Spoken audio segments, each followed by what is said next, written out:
ṣé rí bí wọ́n ṣe tú àwọn olùkọ́ àtàwọn akẹ́kọ̀ọ́ yẹn sílẹ̀ ọ̀rọ̀ kan bẹ tó jẹ́ pé ó ní ìbéèrè nínú àwọn ọ̀rọ̀ kan bẹ tó jẹ́ pé ó ta kókó tí kò yéèyàn nínú ìtúsílẹ̀ yẹn àwọn ìrìn àjò kan wà tó jẹ́ pé ẹni tó bá sọ pé yé òun tó nǹkan lo àìjíà lásán ni kí làwọn nǹkan náà ẹ jẹ́ kí n yan káyé gbẹ̀ngbẹ̀ lè bá mi yan mọ́ sí gbogbo ọ̀rọ̀ yẹn tì kó tó di pé wọ́n á kí àwọn èèyàn ẹ̀yin ará lé ẹni tó bá ní làákàyè nígbà tí ẹni tó jẹ́ ọ̀gá torí mo mọ̀ pé principal yẹn náà fi ṣe bí team leader fún gbogbo àwọn tó jí kò yẹn nígbà tí ọ̀gá wọn ń sọ̀rọ̀ ìyẹn principal etí principal sọ òun ni wípé ó ní adúpẹ́ àyígbẹ̀ngbẹ̀ ẹ bá mi tẹ̀lé ọ̀rọ̀ yẹn mo rí pé nígbà tí principal ń sọ̀rọ̀ ó ní adúpẹ́ our father mo tiẹ̀ fi fẹ́ sọ pé our father in the Lord kí ní kẹ́mi fẹ́ dákọ̀ lórúkọ Jésù ni but ìgbà tí principal máa sọ̀rọ̀ wọ́n ní adúpẹ́ lọ́wọ́ our father our president mo rí pé nígbà tí principal fẹ́ dúpẹ́ ọ̀dọ̀ president nìkan òun ni wọ́n dúpẹ́ lọ wọ́n dẹ̀ láwọn kí gbogbo àwọn tó jẹ́ security officers tí wọ́n rán wá wọ́n nítorí wọ́n try kí nìdí abájọ tá a fi lè sọ pé arábìnrin yìí ìyá yìí kí nìdí tá a fi lè sọ pé orúkọ president nìkan ló dá ó láwọn dúpẹ́ lọ́wọ́ president kò sọ pé wọ́n dúpẹ́ lọ́wọ́ governor ẹ ṣèyẹn lé ní.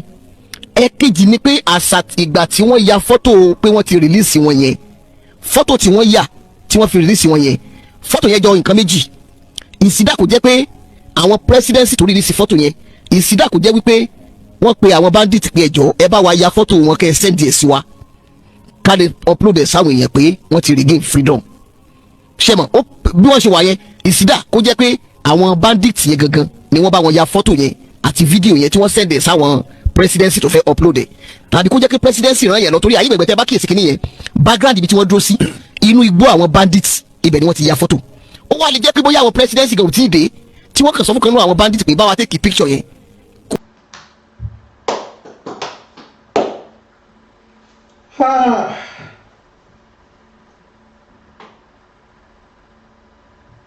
ojú tì mí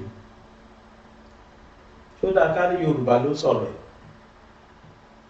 kódà reputable presenter tí mo respect gan tí mo nífẹ̀ẹ́ gan tẹ́mi máa ń fojú ẹ tó ní làákàyè wò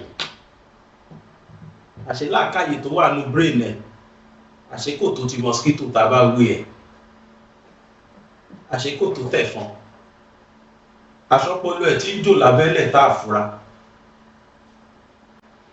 ẹ káàárọ̀ ẹ káàsán ẹ kúrọ̀ lẹ́ kálẹ́ ẹ kú dédé àsìkò yìí ẹ sì kú bójú ọjọ́ tèrí gbogbo ẹ̀yin tẹ́ wo channel wa mo dúpẹ́ púpọ̀ lọ́wọ́ yín mo dúpẹ́ pé òkun ẹ ṣé o tá a bá gbé ọpọlọ ọmọkùnrin yẹn ó dá mi lójú pé kò tó sí mosquito torí tí kí fakọ́tì ẹ̀ ó ti wà porous ẹ mọ̀ kí gọ́tà dọ̀tí kọ́ máa kó ṣẹ́wọ̀n pé gbogbo àwọn particles á máa ṣèdò síbẹ̀ ni could someone open his mouth láti máa lórí bí ìtẹ̀já bí máa ṣe lórí.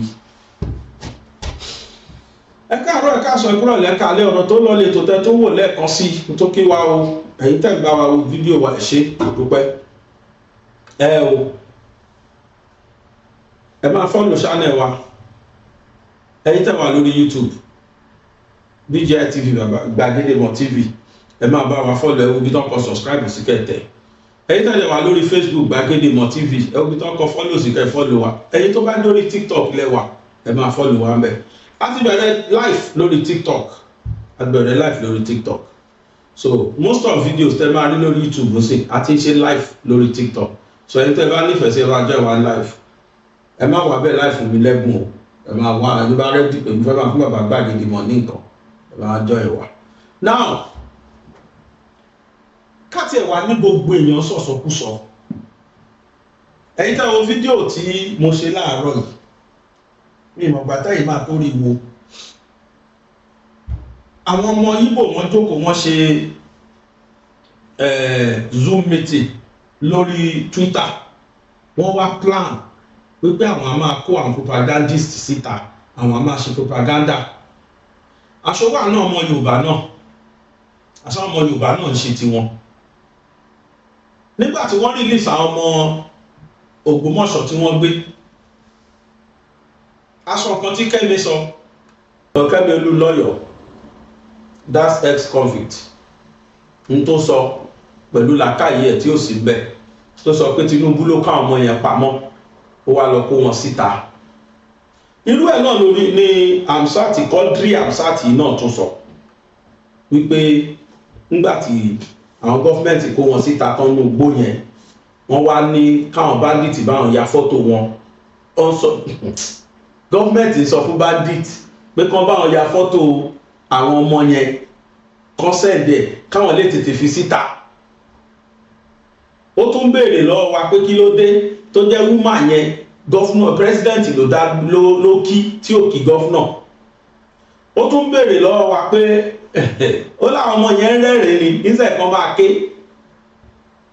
Ó ní wà ìtọ́jú wọn fi fresh. Oríṣiríṣi jágbajàgba rédèrèdè àwọn ọ̀rọ̀ tí ò ṣe é gbọ́ lẹ́nu ẹni tó ní làákàyè. Ọ̀rọ̀ tó gbọ́dọ̀ bá rú mi níbẹ̀. Torí pé Quadri tẹ́ wo yẹn wà ní radio station ní Ghana. Ó dẹ̀ jẹ́ torí èmi kàṣẹ́ nítorí ẹ pé I so much love before I have his number. In fact mo ti pè láàárọ̀ ìké tó máa ṣe fídíò yìí. Nọ́mbà ẹ̀ busy ni. Bóyá wà lórí program. Torí pé when I saw that video I find it very very difficult láti believe pé abẹ́ àìní àbó nǹkan ló ń sọ̀rọ̀ nínú fídíò yìí mo wá rí pé sure òun ló sọ̀rọ̀ tòró tó ṣe mí ò tó ṣe mí tí mo rí. Kí ni problem àwọn ọmọ Yorùbá náà? Fine nípa gbogbo yín ti mọ̀ pé gọ́fìmẹ̀ntì ló gbé àwọn ọmọ ìpamọ́. Why don't you people start shouting Tinubu please release our children that you hide? Why are you shouting bring back our children? Go and rescue our children. Tó yára ogun rescue lẹ́ ń pariwo ẹ máa mọ̀ dájú gbà yẹn pé wọ́n wà ní igbó kíjọba tó gbà wọ́n lẹ̀. Ẹ máa fi ṣe propaganda nígbà tán lo 10 months tán lo 10 days 1 month 1.5 months ẹ ń pariwo gbà yẹn. Wọ́n wá ìjọba wá strategize wọ́n release àwọn ọmọ yẹn tán ẹ tún yí wọ́n dọ̀bà lọ́wọ́. You people are insane. Nǹkan tí ṣe brain yín gbogbo ẹ̀yin tẹ́ against àwọn effort àwọn army effort àwọn ológun wa. For your information ẹnìkan kú sí o wọ́n ti sin máa yẹn níjẹta o ọmọ 20 something years ni o nínú àwọn army yẹn tí wọ́n lọ face àwọn Fúlàní yẹn ẹnìkan kú sí o. Ayé ni gbogbo wa wà gbà tí àwọn DSS pariwo pé àwọn ti kó àwọn associate àwọn ọmọ yẹn associate àwọn Fúlàní apanirun yẹn. We were all alive then. Ẹ̀yin tẹ́ ń kékeré sí pé Tinubu ló kó wọn pamọ́ fi wọ́n ṣe skit ni sunkún gbà yẹn o. Fídíò kan jáde tí gbogbo wa rí báwọn Fúlàní báwọn mọ́lá báwọn àwọn military wa bọ́n ṣe ń lọ sínú igbó bọ́n ṣe wà they spend 30 something days nínú igbó yẹn. You people were there, you are alive. Pariwo Ọlọ́run wá crown effort wọn tán ìwọ Quadri Hamzat ìwà bọ́ síta ó wá sọ jágbajàgba lẹ́nu. Yorùbá need to watch this video and share rí channel máa yẹn lórí YouTube. Mo fẹ́ kí gbogbo a máa report channel gbogbo àtàbá nífẹ̀ẹ́ Nàìjíríà gbogbo àtàbá nífẹ̀ẹ́ Tinubu tá nífẹ̀ẹ́ lẹ Yorùbá tá kì í sọ máa lé Yorùbá ó yẹ ká report channel máa yìí. Torí a gbọ́dọ̀ jẹ́ kó máa ṣe damages sílẹ̀ Yorùbá lọ báyìí mọ́. It will discourage those that are in charge of kọ́gbà àwọn ọmọ yẹn sílẹ̀. Ó máa discourage wọn gbogbo effort wọn. Look at the way people are truncating it. Kò ṣe é gbọ́ pé Yorùbá náà wá jáde. Yorùbá tó jẹ́ sane Yorùbá mi sọ àwọn tó ní wọ́n ti kú. But a sane man, a journalist of that repute, kóun náà wá jáde kó máa wá sọ kábàkà ọmọ yẹn rẹ́rìn ṣé kó máa ké ni. Àwọn ọmọ tí wọ́n gbà lẹ̀ tó jẹ́ pé ṣe làwọn Fúlàní yẹn àbá náà wọn ojú wọn fresh àwọn ọmọ ọlọ́mọ tó ti funfun àwọn tó wà ní poli tó wà lọ́lọ́pọ̀ ní ẹ̀yìn ní hospital mo yẹn sọ̀rọ̀ yìí. Èní iná ni wọ́n ṣẹ̀ṣẹ̀ máa lọ reunite wọn padà pẹ̀lú family wọn. irú àwọn ọmọ yẹn lẹ́yìn wá sọ pé nǹkan kan ò ṣe wọ́n kó wọn pamọ́ ni. Quadri Hamzat ọmọ àlè máa ní ẹ́ o, ó máa ní brain problem, aṣọ ò lọ́pọ̀ bẹ́ẹ̀ mi ṣe máa ń respect ẹ̀ tó aṣọ́pọ̀lú ẹ ti sún mẹ́yìn. ẹ jẹ́ ká jọ farabalẹ̀ ká wo full video yẹn kí n tó wá tún sọ tí mo máa sọ fọ́dà, ká tó ṣẹ̀ṣẹ̀ wá lọ gbé journalist tó máa analyse bọ́n ṣe rìnrìn yẹn bí ṣú ṣe gbé àti bọ́bẹ̀ ṣe kún, ká tó ṣẹ̀ wá gbé wá ẹjẹ́ àlọ́gbọ̀n kan tí Quadri sọ. tú àwọn olùkọ́ àtàwọn akẹ́kọ̀ọ́ yẹn sílẹ̀. ọ̀rọ̀ kan bẹ tó jẹ́ pé ó ní ìbéèrè nínú, àwọn ọ̀rọ̀ kan bẹ tó jẹ́ pé ó ta kókó tí kò yéèyàn nínú ìtúsílẹ̀ yẹn. àwọn ìrìn àjò kan wà tó jẹ́ pé ẹni tó bá sọ pé yé òun tó nǹkan lo àìdíà lásán ni. kí làwọn kan náà ẹ jẹ́ kí n yan káyé gbẹ̀ngbẹ̀ lè bá mi yan mọ́ sí gbogbo ọ̀rọ̀ yẹn tì kó tó di pé wá kí àwọn èèyàn. ẹ̀yin ará lé ẹni tó bá ní làákàyè nígbà tí ẹni tó jẹ́ ọ̀gá, torí mo mọ̀ pé principal yẹn náà fi ṣe bí team leader fún gbogbo àwọn tó jí kò yẹn, nígbà tí ọ̀gá wọn ń sọ̀rọ̀ ìyẹn principal, etí principal sọ òun ni wípé ó ní adúpẹ́ àyígbẹ̀ngbẹ̀ ẹ bá mi tẹ̀lé ọ̀rọ̀ yẹn. mo rí pé nígbà tí principal ń sọ̀rọ̀ ó ní adúpẹ́ our father, mo tiẹ̀ fi fẹ́ sọ pé our father in the Lord kí ní kẹ́bí fẹ́ dákọ̀ lórúkọ Jésù ni, but ìgbà tí principal máa sọ̀rọ̀ wọ́n ní adúpẹ́ lọ́wọ́ our father, our president. mo rí pé nígbà tí principal fẹ́ dúpẹ́ ọ̀dọ̀ president nìkan òun ni wọ́n dúpẹ́ lọ. wọ́n dẹ̀ láwọn kí gbogbo àwọn tó jẹ́ security officers tí wọ́n rán wá wọn nítorí wọ́n try. kí nìdí abájọ tá a fi lè sọ pé arábìnrin yìí, ìyá yìí, kí nìdí tá a fi lè sọ pé orúkọ president nìkan ló dá, ó láwọn dúpẹ́ lọ́wọ́ president, kò sọ pé wọ́n dúpẹ́ lọ́wọ́ governor. ẹ ṣèyẹn lé ní. ẹ̀kejì ni pé àṣà ìgbà tí wọ́n ya fọ́tò pé wọ́n ti release wọn yẹn, fọ́tò tí wọ́n yà tí wọ́n fi release wọn yẹn, fọ́tò yẹn jọ nǹkan méjì. ìsídà kò jẹ́ pé àwọn presidency tó release fọ́tò yẹn, ìsídà kò jẹ́ wípé wọ́n pe àwọn bandit pé ẹjọ́ ẹ bá wa ya fọ́tò wọn kẹ́ ẹ send ẹ̀ sí wa ká lè upload ẹ̀ sáwọn èèyàn pé wọ́n ti regain freedom. ṣé mọ̀ bí wọ́n ṣe wà yẹn, ìsídà kò jẹ́ pé àwọn bandit.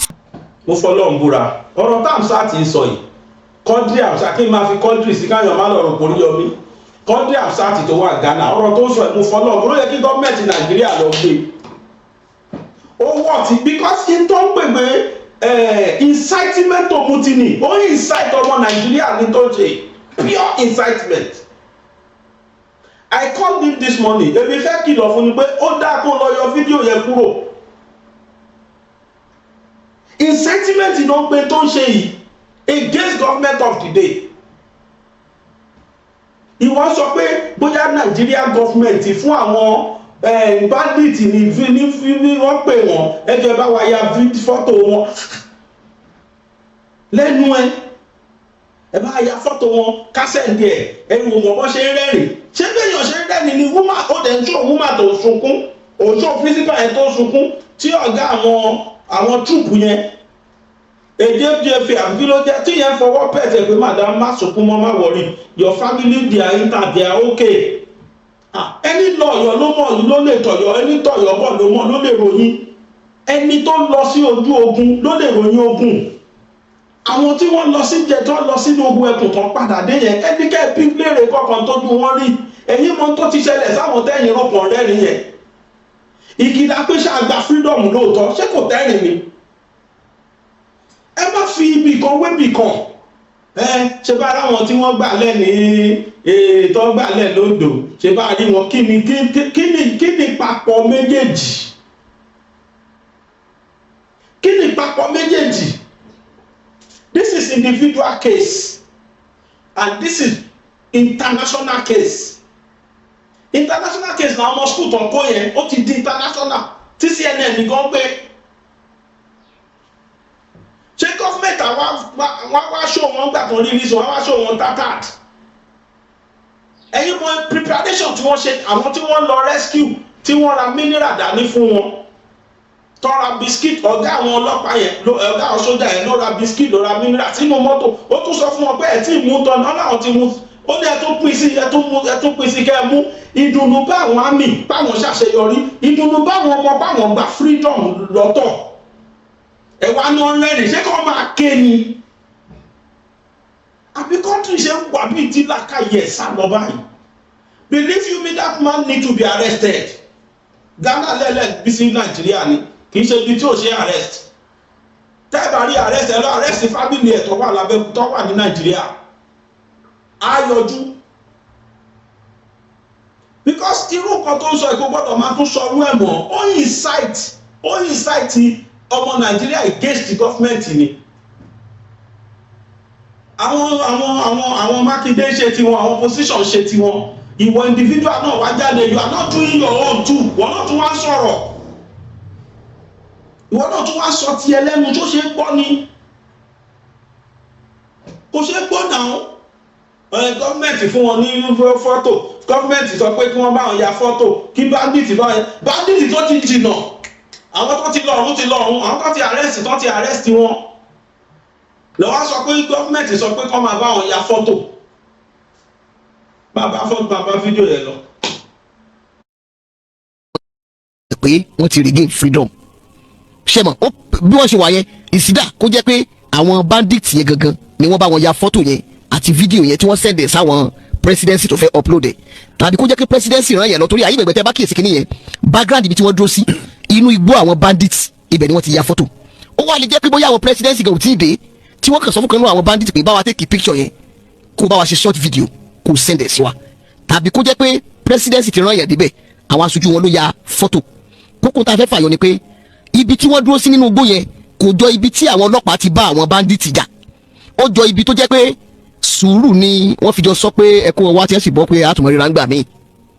Torí pé lásìkò tí wọ́n rẹ́rìn inú igbó ọ̀dọ̀ àwọn bandits ni wọ́n ti ya fọ́tò. Ibẹ̀ ni wọ́n ti ṣe fídíò tí wọ́n ti láwọn ti regain freedom. Wọ́n àti ìdégbòrò wọ́n sì wà nínú igbó yẹn.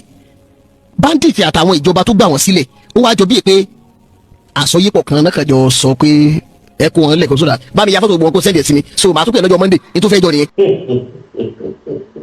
Hamzat lọ́dún Hamzat mo fọ́ náà búra làákàyè ẹ ti dènà torí irú yìí náà ló ṣe jẹ́ pé ó tiẹ̀ dá báyìí ó tiẹ̀ dá tó bá jẹ́ pé wọ́n ti kó wọn dénú ilé kan tó fàìn tó wá ṣe fídíò kí lẹ máa sọ. Ìwọ yìí náà máa wà nú ẹ tó máa sọ pé kí ló dé tó jẹ́nu ilé náà ti ṣe fídíò kí ló dé táàrí wọn nú igbó tó ti rescue wọn. Àwọn èèyàn kó àwọn èèyàn jáde láti inú igbó wọ́n wà níta mi tí gbogbo àwọn túùpù ẹgbẹ́ wọn tó kù wà wọ́n record wọ́n ya fọ́tò wọ́n send ẹ̀ ti social media kí gbogbo ayé lè mọ̀ pé àwọn tíṣà ṣe yọrí. Ibo ni kí wọ́n ti lọ ya fọ́tò bo ni wọ́n ti record fídíò. Ṣé kókó wọn nínú ilé kẹ́yìn ẹ̀yin ọ̀tá Nàìjíríà ẹ̀yin ọ̀tá president ẹ̀yin ọ̀tá ilẹ̀ Yorùbá kẹ́ ẹ bọ́ síta kẹ́ ẹ sọ pé bẹ́ẹ̀ rí pé nínú ilé náà ti ya fọ́tò yẹn ṣé bẹ́ẹ̀ rí pé nínú ilé náà ti ká Tinubu ló kó wọn pamọ́ sínú ilé ń tẹ́ máa sọ náà nìyẹn. They now recorded them outside nínú gbòǹbì tí wọ́n ti rescue wọn kọ́ record wọn kọ́ tó máa kó wọn lọ we all saw them in their vehicle. We also saw them in their vehicles pé mọ́tò tí wọ́n lọ fi rescue wọn ni wọ́n kó wọn sí. Kọ́ tó máa kó wọn lọ wọ́n record kẹ́ ẹ lè believe ẹ̀yin doubting Thomases àtẹ̀yìn tẹ́ fẹ́ lo ohun tó ṣẹlẹ̀ yẹn against government. Kẹ́ ẹ lè mọ̀ pé we rescue them really they recorded. Àmọ́ ṣe yìnbọn yẹn ló yẹ kó máa record ara wọn wéré mo ti gbọ́ lẹ́nu idiot kan bẹ́ẹ̀ pé kọ́ ṣe yìnbọn pa àwọn Fúlàní yẹn ó yẹ kó máa show ẹ̀ ó yẹ kó máa record ara wọn ṣe yìnbọn lójú ogun tó bá tásìkò tiẹ̀ kó máa show fídíò ibi tó ti show fídíò yẹn ni ọ̀tá àbọ̀ ti máa rí orí ẹ̀ mọ́ ìwọ àti fóònù lọ́wọ́ lójú ẹ̀jẹ̀ ni kó ti máa show fídíò báwọn ṣe yìnbọn you must be mad. Then níbo ló yẹ kán ti record wọn kì í ṣe inú igbó tán ti rescue wọn ni. I am highly disappointed. Alẹ́ mi ò mọ̀ mí tètè mọ̀ pé làkàyè sá fún un. Ṣé rí ọ̀tá tẹ́ ẹ̀ ṣe yẹn lẹ máa ṣe kú? Ọ̀tá Tinubu tẹ́ ẹ̀ ṣe lẹ máa ṣe kú? Ọ̀tá àwa Yorùbá tẹ́ ẹ̀ ṣe yẹn lẹ máa ṣe kú? Ẹ lè rí dùnú lẹ̀ Yorùbá. Tell back this is from saying this rubbish. Bá mi ṣó ẹ̀ lọ ká parí ẹ̀. Ó sẹ́ndì ẹ̀ sí mi so màá tún pè lọ́jọ́ Monday ní tó fẹ́ jọ nìyẹn. Àdìtú ẹlẹ́ẹ̀kẹta tó wà ń bẹ̀ òun ni pé gbogbo àwọn tán wá jí kó ta wá rí nínú fídíò yẹn gbogbo àtìyá àtàwọn ọmọ yẹn gbogbo wọn náà rẹ́rìn tínú wọn ń dùn wọ́n wá jọ ẹni tó jẹ́ pé tí wọ́n bá bi léèrè gan pé ṣé ẹ máa lọ lé ní àbíkájọ́ òdìjọ́ Monday wọ́n á fẹ́ ní kẹ́jẹ́ káwọn gbé òdòjọ́ Monday ojú gbogbo wọn tá a rí nínú fídíò kò wá jọ tẹni tí ìyá ń. Hamzat country Hamzat lágbára Ọlọ́run ọba lágbára Ọlọ́run ó tó ṣẹlẹ̀ fáwọn ọmọ yẹn tó ṣẹlẹ̀ sáwọn ọmọ yẹn bí ó ṣẹlẹ̀ Nàìjíríà sáwọn ọmọ ẹ̀ tó bá jẹ́ Ghana làwọn ọmọ ẹ̀ wà inshallah ó máa ṣẹlẹ̀ sí àwọn ọmọ ẹ̀ country Hamzat èyí tó ṣẹlẹ̀ sáwọn ọmọ ẹ̀ sí ilé yàwó tàǹkọ̀ọ̀kan lọ́mọ Ògbómọ̀ṣọ́ tó kó yẹn tó parọ́ pé nǹkan kò ṣe wọ́n yẹn ní agbára Ọlọ́run àwọn ọmọ tó tara ẹ̀ jáde àti wọ́n fúnra ẹ̀ country Hamzat inshallah kọ́dún yìí tó jálẹ̀ ní tó ṣẹlẹ̀ sáwọn ọmọ ẹ̀ máa ṣẹlẹ̀ wá kidnap àwọn ọmọ ẹ̀ gbogbo tó ṣẹlẹ̀ gbogbo mi tẹ̀ sọ kidnap gbogbo tó ṣẹlẹ̀ sáwọn ọmọ yẹn láàrin 50 something days yìí ó máa ṣẹlẹ̀ sí wọ̀nà àtàwọn ọmọ ẹ̀ ṣebí kò kú sí tó ṣe wọ́n can you imagine ó wá dàbí pé inú àwọn ẹ̀ wá dùn dàbí pé wọ́n jẹ ráìsì wọ́n jẹ wà kọ́ wá bí wọ́n pé ṣẹ́fà lọ lẹ́nu àwọn wá ní rárá ó di Monday can you imagine a sane man Yorùbá lálùsọ nǹkan yẹn ó dẹ̀ ṣe lè sórí social media pẹ̀lú ògo Ọlọ́run kọ́dún ìtò jálẹ̀ country Hamzat gbogbo tó ṣẹlẹ̀ sí àwọn ọmọ àtàwọn teachers ní Ògbómọ̀ṣọ́ tí wọ́n gbé yẹn gbogbo tó ṣẹlẹ̀ sí wọn inú hòtẹ́ẹ̀lì tó kó wọn lọ bọ́n ṣe lọ́ọ̀jì wọn tí wọ́n wà ní hòtẹ́ẹ̀lì tó ń change aṣọ fún wọn tó jẹ́ pé àwọn sáfíìsì ló sá fún wọn ló jẹ irú hòtẹ́ẹ̀lì bẹ́ẹ̀ ìwọ àtàwọn ọmọ ẹ máa lọ bẹ̀ kọ́dún ìtò jálẹ̀ mí ní sọ jù bẹ́ẹ̀ ẹni bá ní mò ń ṣe pé mi ṣe pé o n tó wọ́n dà ló dé fún ṣe bí inú hòtẹ́ẹ̀lì àwọn ẹ wà ìjọba ló kó wọn pamọ́ wọ́n wá dàbí inú wọn wá ń dùn wọn wá ń rẹ́rìn irú ẹ̀rín bẹ́ẹ̀ máa tọ́ sí ẹ láìpẹ́ yìí àwọn ọmọ ọlọ́mọ táwọn òbí wọn wà ní ìbànújẹ́ tínú wọn ṣẹ̀ṣẹ̀ ń dùn wọ́n rí wọn mọ́ ṣe ń jó ṣọ́ọ̀ṣì lánàá àwọn tó lọ kódà ṣọwọ́n Ògbómọ̀ṣọ́ mímọ̀ pé bàbá yẹn mọ̀ ìjó bẹ́ẹ̀ ló ń gbẹ́sẹ̀ àti bàbá ń gbẹ́sẹ̀ mẹ́ àṣedúnú lè tó yìí yes ìwọ wá ń truncate irú dùnú yẹn you are now saying that wọ́n fi wọ́n play game irú géèmù bẹ́ẹ̀ máa tọ́ sí ẹ láìpẹ́ kárí wọn. bí ọ̀rọ̀ náà ṣe òṣèlú tí wọ́n wá kó wọn pamọ́ sínú ilé kan tí alámàlà ń jàmàlà tó ní ráìsì ń jẹ ráìsì tó ní kálukú dẹ̀ ń gbádùn ayé ẹ̀ ìdúró wọn ẹ̀rín ni gbogbo wọn rín ẹ wo àwọn tí wọ́n jí gbé ní ẹ̀dá oníyọ̀ lẹ́kìtì bí wọ́n ṣe kó wọn dé padà báyìí ẹnìkan kan ò lè rìn mọ́ nínú gbogbo wọn hospital ni gbogbo wọn láǹdì sí wọ́n ń gbé wọn bọ́ọ̀lẹ̀ ní mọ́tò báyìí bí wọ́n ṣe ń gbé wọn pàlélẹ̀ but àwọn ilé bí wọ́n ṣe dé ojú wọn fresh inú wọn ń dùn àtọmọdé àtàgbà wọn gbogbo wọn kódà ìkan mu súùtì nínú wọn tó mu súùtì lọ́wọ́ báyìí ó túmọ̀ sí pé òṣèlú ni wọ́n fi kinní náà ṣe wọ́n fún wọn ní nǹkan tó ń fẹ́ tó bá ti wá fẹ́ dẹ́rù bá àwa tá a jẹ́ aráàlú wọ́n wá kó wọn lọ sínú igbó wọ́n wá na ìbọn tí wọ́n lẹ́nu báyìí tó bá ti ṣe fídíò tán wọ́n wá ní àná yín ẹ ṣe báyìí ẹ sọ kí lẹ́nu fẹ́ jẹ náà ráìsì àwẹ̀ ẹ mà ẹ já sọ̀rọ̀ nípa yìí wọ́n dún inú igbó àwọn bandits láti ya fọ́tò pé wọ́n ti fà wọ́n lẹ̀ bandits àtijọba tí ọba yìí kò mọ òrówó ni mo fẹ́ lè ní pé ayé bọ̀bọ̀ àtàwọn bandits àtijọba ṣé ẹ ń ṣe mítìnì ni ẹ ní kí n mo rí tàwọn pẹ̀lú sí mítìnì èmi náà gbowó ni ẹ ní kí n mo rí tí mo fi ní pé ṣẹ́yìn náà ti ń bá ìjọba àtàwọn bandits ṣe mítìnì. alájú kìlẹ̀.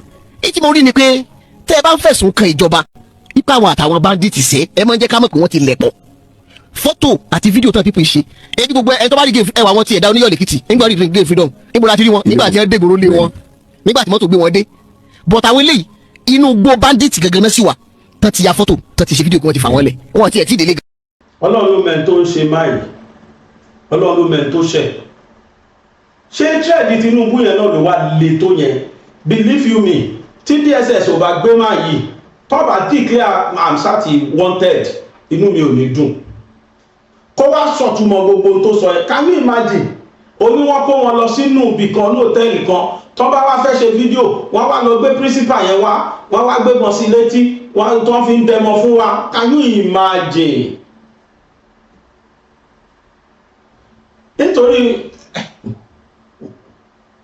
so àwọn màmá àwọn ọmọ yẹn náà wọ́n jọ compromise pẹ̀lú ìjọba ni pẹ̀lú ẹkún táwọn ẹni ẹlẹ́ni sun Hamzat kìí ṣèpè o kò ṣèpè o irú tó ṣẹlẹ̀ sáwọn òbí àwọn ọmọ yẹn á ṣẹlẹ̀ sí ẹ láìpẹ́ yìí irú hòtẹ́ẹ̀lì tó ń gbá àwọn ọmọ yẹn lọ wọ́n á gbá àwọn ọmọ tiẹ̀ náà lọ hòtẹ́ẹ̀lì yẹn láìpẹ́ àti wọ́ fún rẹ̀ láìpẹ́ wọn máa gbé ẹ lọ́bẹ̀ ìyẹn wọ́n Quadri Hamzat tó ń sọ yìí bíjọba ṣe kó wọn lò tẹ́ ẹ̀ tó ń lọ fi wọ́n ṣe politics tó fún wọn lámàlà ètò jàmàlà ètò jẹ ráìsì kódà ní wọn bá dùn débi wípé tó bá bí wípé sẹ́yìn lọ lélẹ́yìn wọn ní ìwọ̀n ẹja lọ ní wọ́n lè láìpẹ́ láì jìnnà irú lẹ́tà yẹn máa dé fún wọn náà àwọn ẹni ẹlẹ́ni tó jẹ́ pé ẹ ti ẹ̀já wo díẹ̀ ní dùnú tó dé bá gbogbo àwọn òbí àwọn ọmọ yẹn níkọ̀ọ̀kan àbí tí BBC lọ interview kẹ́gbọ́n tó sọ kó ṣẹlẹ̀ sọ́kọ òun bínú òun ṣe dòdò ṣé tíṣà yẹn á wá gbọ́ àwọn teachers wọ́n á wá gbọ́ wọ́n á wá sọ pé ẹ jẹ́ ká fìkan ṣe skit ẹ jẹ́ kán lọ dúmọ̀ yẹn ẹ jẹ́ kán lọ pa káwọn èèyàn lè bìlífù wa ó yá ìwọ àbọ̀ wá volunteer rẹ máa yẹn náà òun náà wá volunteer rẹ pé ó yẹ dú mi. Are you people insane? Àwọn èèyàn fojú winá fódìdí 50-something days. Àwọn èèyàn jẹ ìyà for 50-something days. Ṣé ẹ̀rí bọ́rùn ọmọ yẹn ṣe gùn ni? Ṣé ẹ̀rí bí teacher yẹn ṣe dà? Principal ẹ̀rí bó ṣe dà ní aṣọ kanṣo for 50-something days ló wà lọ́rùn principal yẹn. Màmá tó ń pọmọ kókó yẹn, ẹ̀rí bó wà tó mú ẹ̀ ṣe rí ni? Ẹ̀rí àwọn ọmọ kéékèèké yẹn bó ṣe rí ni? Ṣé àwọn tó rescue wọn yẹn kí wọ́n kó wọn délé kó tó ṣe fídíò kẹ́ẹ̀ tó sọ pé irọ́ ni wọ́n ń pa inú yàrá kan náà kó wọn sí wọ́n dẹ̀ tún ṣe fídíò nínú igbó ó tún dọ̀ràn àwọn èèyàn oníyà àtàwọn bàbá oníbàbà ẹ wo nínú dùnú tí wọ́n wà o ẹja ṣe díẹ̀ kákan play díẹ̀ nínú dùnú tó wà.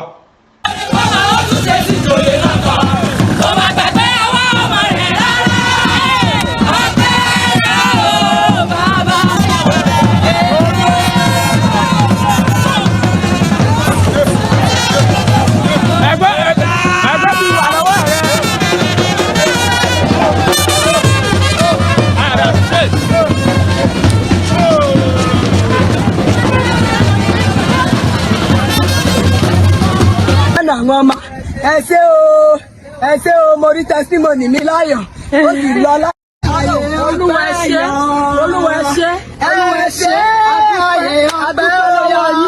àdúpẹ́ lọ́wọ́ yín ẹ̀yin ìjọba ẹ ṣé àdúpẹ́ a rí àwọn ọmọ wa láàyè a rí wọn láàyè ká ń sọ̀rọ̀ àdúpẹ́ o ẹkún wa jẹ̀rí o ẹkún wa jẹ̀rí lábúrò oníwọ̀lú nàìjíríà mọ́ ìjọba ẹ ṣé mákindé ẹ ṣé gbogbo àwọn tinubu àwọn sójà wọn kakú àwọn agbóhùn fún wa ọlọ́run ò ní pàtàkì ọlọ́run ẹ ṣé àwọn ọgbọ̀rún ọjà fún. All right, you're back. All right, congratulations. Welcome. Congratulations. Àwọn ìlú yẹn lọ́wọ́ yìí irú ìdùnnú tó wà lára wọn l'Ógbómọ̀ṣọ́ béèyàn gẹṣẹ́ inú wọn sì kò ní kọsẹ̀ ẹwà àwọn aráàlú ẹnìkan wá jókòó sí Ghana níwọ̀ tó fojú winá táwọn ará Nàìjíríà fojú winá ó wá jókòó sí Ghana ó wá against òun criticize wọn kí lẹ fẹ́ náà kí ni Nàìjíríà sì fẹ́ ọdún Tinubu ti dá yín lóhùn ẹ̀yà gbọ̀ngàn tí Tinubu sọ̀nà bàbá òkúráyè ti yí èsì tó fún wọn rí. The value of life, human life, is greater than that of a cow. Governor, no matter what I do, they will still abuse me. I read paper every time and listen to television whenever I have time. Just I watch who is abusing me and what type of abuse. I learn lesson from some of the critical ones too. And it's from the mouth of my critics that I will, that is what you do. I'm the president, I'll go and do it. So you are a failure. You just spoke. Me, I'm a performer. Ìpàkó Bọ̀ṣùtì orí ẹlẹ́gàn ló bàjẹ́ ó ní I'm a performer. You are all failures. I'm a performer. He has performed brilliantly. Now to round everything off, or to round it off. Wọ́n pẹ̀ nìkan ní Babátúndé Òtítọ́jú BKO àwọn tó jẹ́ pé tẹ́ ẹ bá gbọ́ lẹ́nu wọn kọ́ ń fàmù ní gbàgbé òṣì mo jókòó lánàá mo wo analysis BKO lórí báwọn ṣe ní ìjọ Saturday ṣe rántí pé àgbẹ̀ ọ̀gá DSS kan wá retired DSS officer kan tó ṣàlàyé gbogbo bọ́n ṣe rescue àwọn ọmọ yẹn.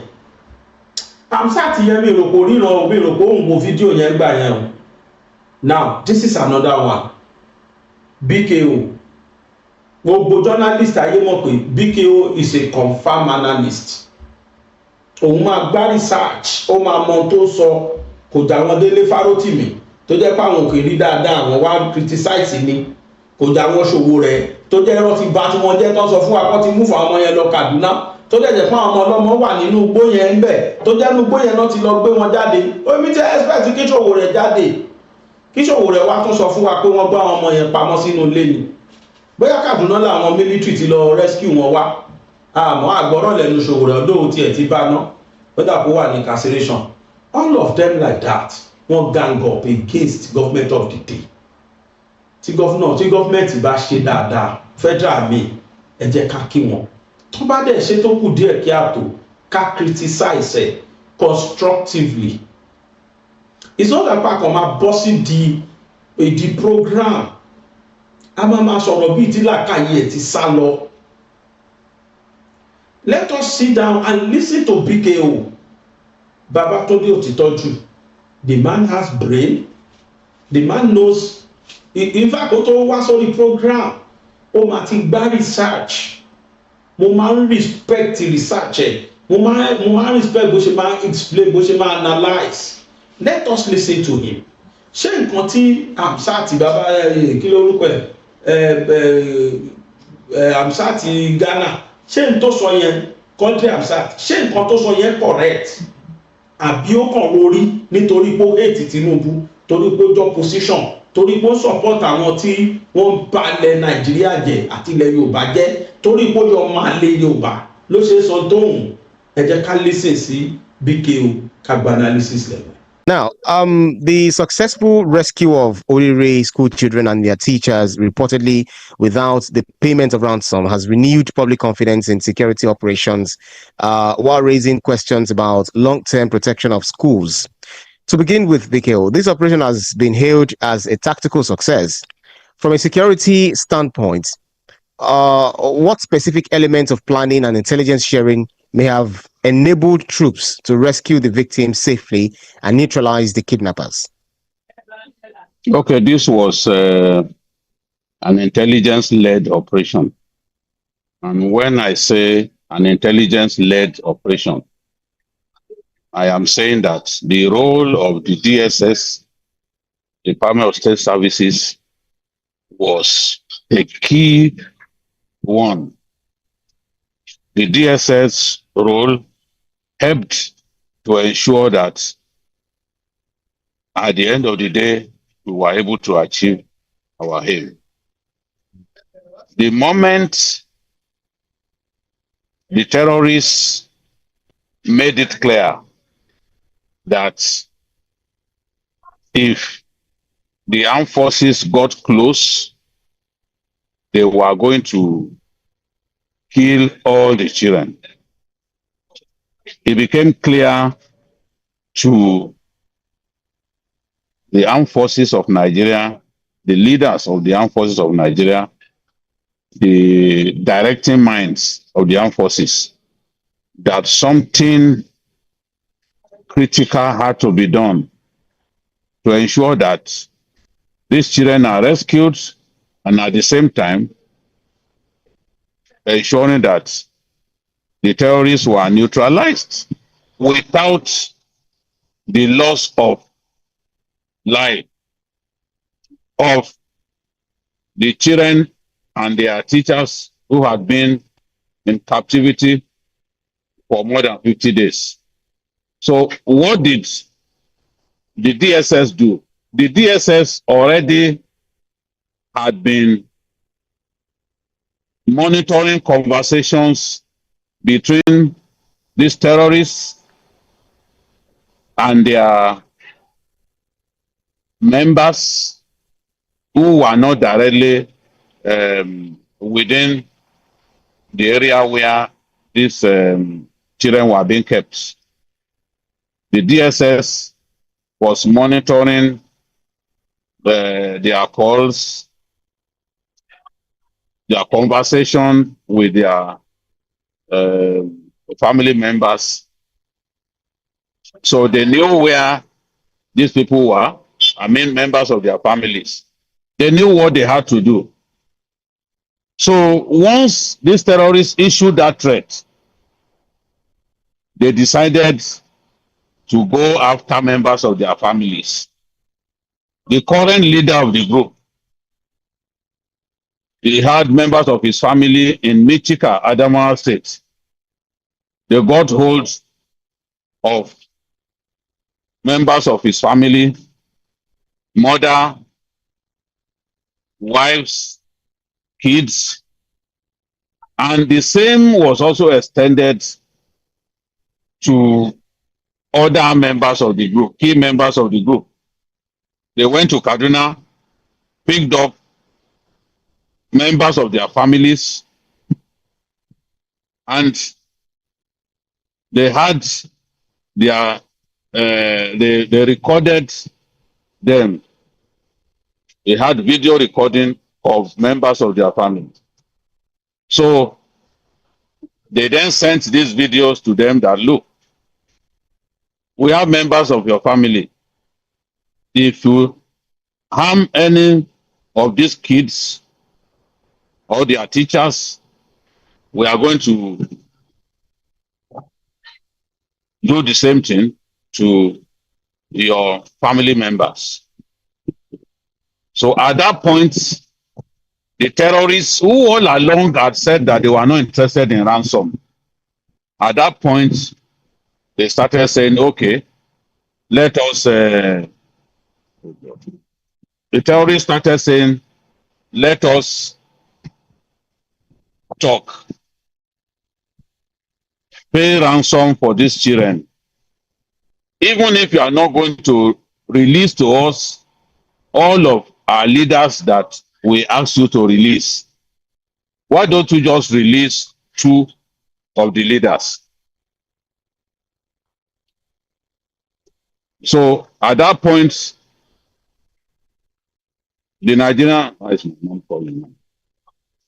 at that point, the Nigerian armed forces gave them an ultimatum. They made it clear to them that within 72 hours, if we do not release the kids and their teachers, we are going to launch a military operation against you. And if you do anything to those kids, we are going to wipe away your family members that are in our possession or in our custody. Once they got to the end of 72 hours, it was clear that the terrorists were not prepared to release those children as they had been warned. So they then decided to launch a military campaign against them. The armed forces were sure that having surrounded them for more than 50 days, they knew that there was no escape route. They could not bring in reinforcements, and some of their food, they did not have access to food because they also bombed their food bank. So these guys were already feeling dispirited because they were not having their way. They thought that once they made their demand like it used to be, that demand will be quickly met. And once the demand is met, they will then be happy to receive their leaders who are in detention. Remember that the DSS arrested Abu Bara, the leader of the group. And Mahmouda, who took over from Abu Bara, was also arrested. This Ansaru group is affiliated to Al-Qaeda. So they were not happy that 2 of their leaders, their main leaders, were in detention, and this was why they carried out this attack. They carried out this attack not for ransom, but to secure the release of their leaders in captivity, led by Abu Bara and Mahmouda. But the Nigerian authorities refused to yield to blackmail, despite the pressure from the Nigerian public. They stuck to their guns to refuse to negotiate with these guys. And the armed forces, led by the army, the entire operation was coordinated by two divisions of the Nigerian army based in Ibadan. But we also had vigilantes involved in the operation. We had the Navy's special forces, the Navy special forces, the DSS, the civil defense, the police. So it was a coordinated military operation by the different arms of the Nigerian armed forces, an intelligence-led operation where the DSS played a key role, and then the GOC, 2 Division Nigerian Army in Ibadan, was given the task to coordinate the military operation. No ransom was paid. No commander was released in exchange for the kids. I've heard people talking about no prisoner exchange. Those children are not prisoners, so you can't even describe them as prisoners. They are abductees. No abductee was exchanged for their commanders. In fact, the sweetener is that Abu Bara is already facing trial now. Abu Bara was brought to court and his plea was taken. So that was a signal to the boys that Nigeria was not ready to negotiate with them. Because while they were asking for Abu Bara's release, the DSS, working with the DPP, were putting Abu Bara on trial. So this is the situation. This has shown that where there is coordination, where the armed forces choose to work together, they can achieve a lot. Once an exchange of fire began after the expiration of the 72 hours ultimatum, some of these boys fled in different directions. Some were killed. In fact, many were killed. The information that I have is that many were killed. 8 were arrested.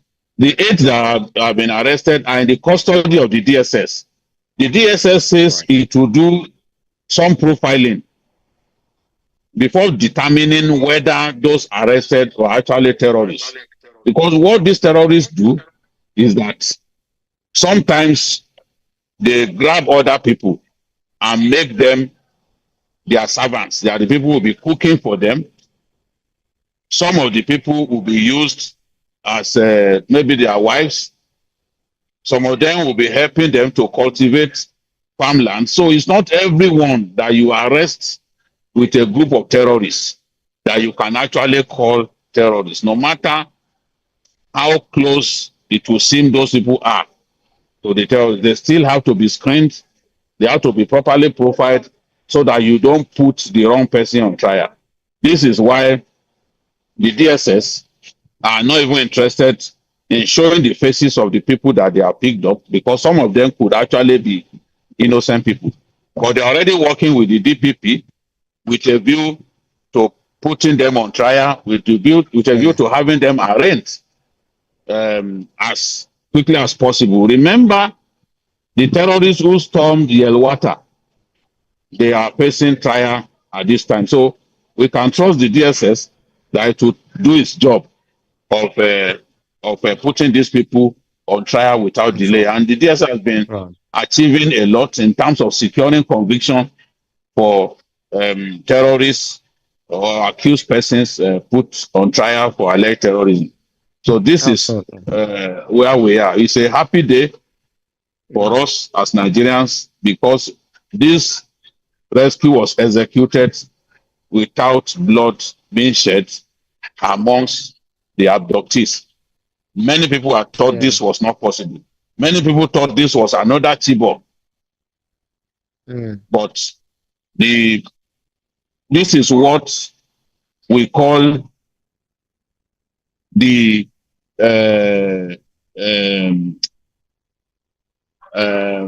like this wrestler who used to call himself the greatest, Brett the Hit My Heart.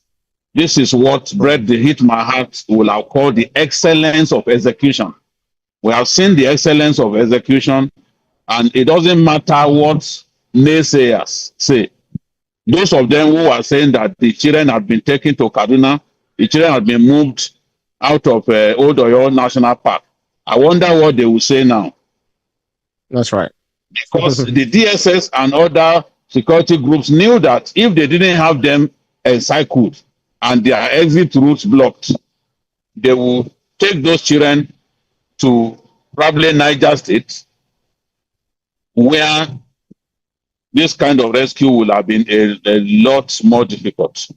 But they've done a good job, and they have to be commended. Old Oyo National Park, 2,500 square meters. Old Oyo National Park, stretching across 10 local governments in Oyo State and bordering some of the forests where terrorists operate. That's right. In Niger State. In spite of the huge expanse of land, our troops have done a tremendous job, and they need to be commended. Commended, right. So, on the other hand, some argue that celebrating successful rescues should not distract from the recurring vulnerability of schools. And for the families and communities affected, what practical lessons should government at all levels draw from this episode to better protect pupils and teachers in the future? So much so that even, talking about the kidnappers or the bandits or the terrorists, that you said that some of them might just be a victim of circumstance. They may not necessarily have sympathy for the terrorists. But then the chief of staff had already said that they should shoot them on sight. How do you think this order as well might impact on the radicalization, rescue missions, and all of that? Very quickly. No, it is not difficult to know who is a terrorist. If you are involved in a firefight with a band of terrorists, you've got to protect yourself. If you must take a life to protect yourself, to save your own life, so be it. The Minister of Defense has said that it makes no sense for soldiers to continue to say they are waiting for orders. Waiting for orders to take on the enemy, to stand up to the enemy. It makes no sense. So the point that he's making is you don't have to wait for orders. Once you are certain that these people are enemies of the state, you are involved in a scuffle with them, in a fight with them, you have to protect yourself. And the best way to protect yourself is to use your weapon. That is what the man was saying. People should not deliberately twist what the Minister of Defense was saying. And it's not the first time that I will give that kind of order. Then, talking about protection of schools, my view is that schools located in vulnerable communities must be relocated. It is clear now that these guys will do whatever it takes to kidnap school children. They know that when they kidnap ordinary bus passengers and all that, they don't get the kind of attention that they get when they kidnap school children. So whatever we do, they will keep looking for loopholes. They will keep looking for areas where there is light security so that they can take away those children. Look at what happened in Kaduna. When those school children were kidnapped in Kaduna, 24 hours later, the army had not even known that anything like that had happened. Kuriga, on the way to Briningwari, no network, you can't use your phone, so there was no way they could raise an alarm. It was 24 hours after they had been taken through bush paths to Zamfara State before the army was alerted. And the closest army base to that area was about 40 kilometers away on a bad road. So you can't even launch a counter attack quickly. So there are all kinds of problems that we have. But no states managed to avoid something similar to Chibok because it relocated schools from the hinterland to the state capital. It learned from the mistake that it made in 2014. Absolutely. Those children of Chibok shouldn't have sat for their papers in Chibok. And the WAEC head of station for Nigeria actually raised the alarm that they should not do that exam there, that they should bring them to the state capital. But the then governor felt that, look, if they provide some soldiers, that will happen. Well, if you put 25 soldiers in a place, all carrying AK-47, and Boko Haram terrorists storm the place with 2 lorry loads of fighters carrying the same weapon, there's no way the soldiers can stand up to them. At that point, it's already looking like disproportionate, whatever. So let's relocate schools in vulnerable communities. Schools located close to forests should not. There's no, if you keep them, these guys will come. Look at what happened in Iluke in Kogi State. They were already taking away children who even outnumber those kidnapped in Oyo.